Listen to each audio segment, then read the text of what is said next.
Hello, everyone. Today we're going to talk about the freedom of speech, also called the freedom of expression.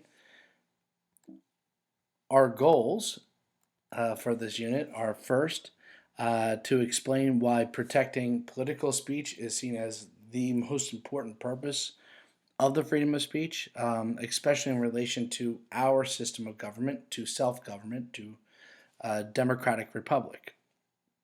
Second, once again, going on that theme, we're going to explain the importance of protecting unpopular speech in our society.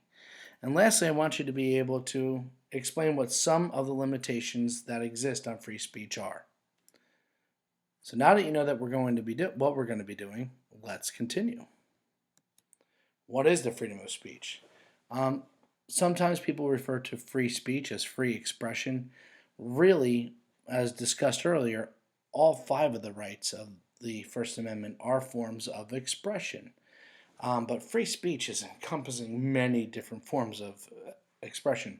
I'm using my freedom of speech right now, speaking to you verbally, and creating this presentation, the writing, that is a form of speech. But music, your amazing raps that you made in your project, that's a form of speech.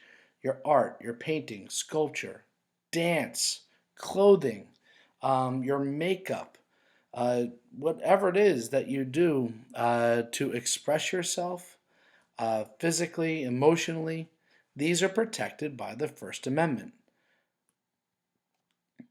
Now, of all the different types of speech and the different ways that we can speak and express ourselves, the most important in its protection is political speech, meaning speech about our government, speech about our leaders, speech either in favor or against what they're doing. You have the right to speak out against our government. You have a right to be the boss. Remember, in our society, in a democratic republic, we, the people, are the boss.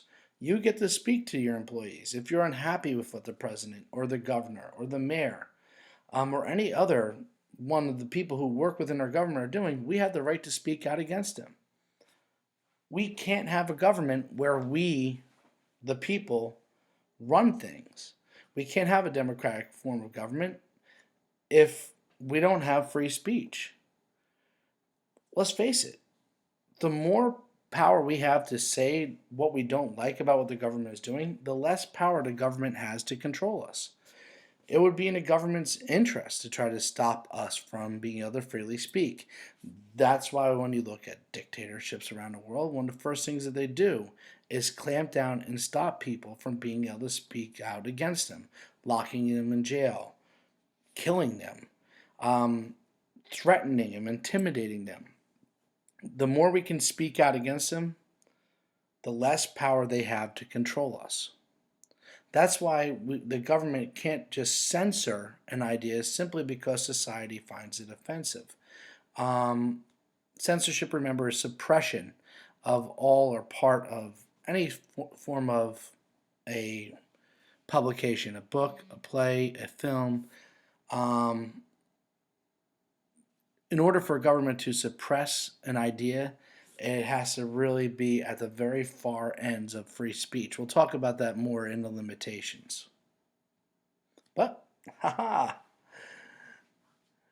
let's now go to another discussion question.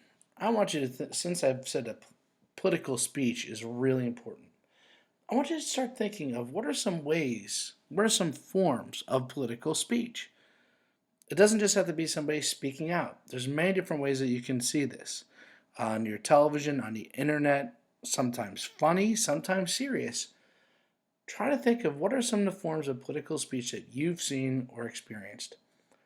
Secondly, I want you to expand on the idea of how free speech puts limits on the power of our elected leaders. When you're ready to start working on that, pause the movie, and when you're finished, hit play, and we'll continue to talk about why freedom of speech is important.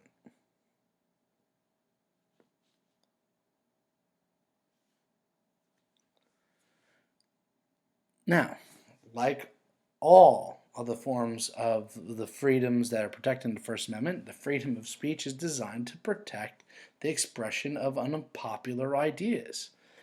We want to make sure that we have a society where people can say things that are out of the mainstream, that can challenge the status quo.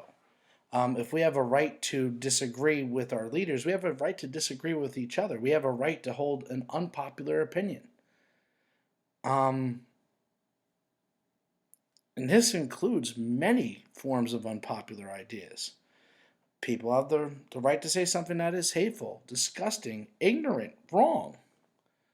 They have the right to do it. And moreover, you, as an American citizen, have a duty to defend their right to say it. In the words of Voltaire, I may not agree with what you have to say, but I will fight to the death for your right to say it. I might have paraphrased there, but in the end, I'm willing to fight tooth and nail, put everything on the line to protect your right to say or express something that I dislike, that I disagree with, that I may be even disgusted and offended by.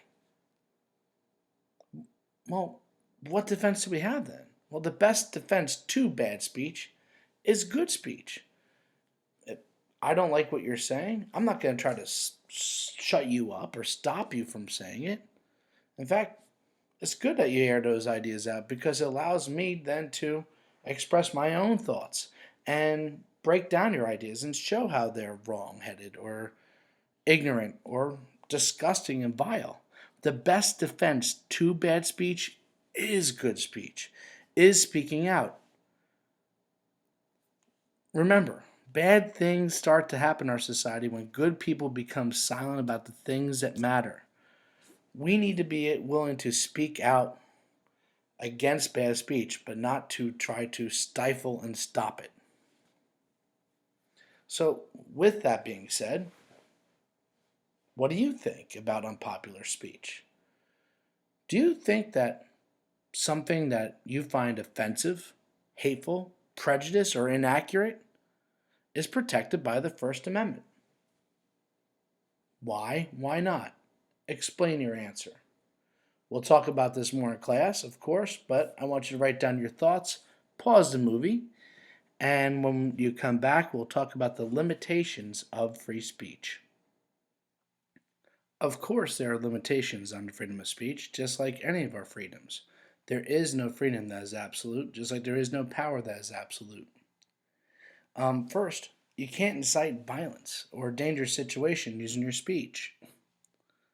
Um, this is often referred to as the fire in the theater um, clause to the limitations on free speech, meaning that like you can't go into a crowded movie theater and scream fire at the top of your lungs, causing people to panic, try to stampede out, maybe getting hurt, maybe even getting killed.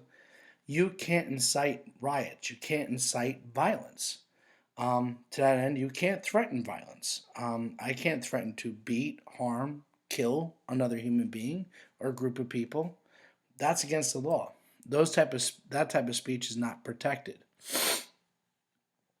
Um, I can't steal other people's speech and claim that it's mine. This limitation also goes into the freedom of the press, but you can't plagiarize. You can't steal other people's ideas or words and use them as your own. That's a limitation. And lastly, and the most opaque and confusing of these, is that there are limitations that you can't be obscene. Well, what is that? Um, in the words of one justice, Potter Stewart, I know what obscenity is when I see it, but that's not a specific definition in the law. Chief Justice Warren Burger said that obscenity is something that lacks serious literary, artistic, political, or scientific value.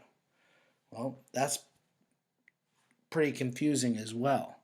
Um, what my definition of obscene and what your definition of obscene might be two very different things. Um, but there have been many people that have gone to jail, that have been prosecuted by the government for obscenity, and the grounds and norms for what is obscene in our society is definitely one of those things that is very much proof that the Constitution and our laws are a living document. The interpretation of obscenity in 2015 is much different than what it would be in 2000. or 1975 or 1905. It is something that is ever evolving. But by its definition, something that is obscenity is not protected by free speech. So now let's get into the discussion of what if we didn't have free speech? What if it wasn't protected? Now, rather than me giving you examples in this one, I'm going to give you 4 different people. I want you to choose one. And I want you to do a little bit of research. It shouldn't take too long. These are all prominent figures. And I want you to pick out one of these 4 people and tell me in your notes, in your journal, why was this person arrested, charged, jailed? And should this have been protected political speech? So I just want you to give me a short explanation of why this person was jailed and why if their jailing, if their punishment was a restriction on political speech. Ironically, all 4 of my people are Nobel Peace Prize laureates. Your first choice is Aung San Suu Kyi, who is from Burma, who has been jailed at different times in her life for over 15 years for her political beliefs. The second is Liu Xiaobo of China, who is now in jail, sentenced to over 11 years in prison for his political speech. One of the most famous political prisoners in history is Nelson Mandela, who would go on to become president of South Africa, the same country and government that imprisoned him. He was in jail for over 32 years for exercising his political speech. And lastly, our country, the United States, has arrested people for exercising their political speech. Dr. Martin Luther King Jr. was arrested over 30 times in his lifetime. Most notably, he was his time that he in Birmingham, Alabama, where he penned his letter from a Birmingham jail, which in many ways is seen as one of the greatest examples of political speech, not just U.S. history, but human history. So pick one of those 4,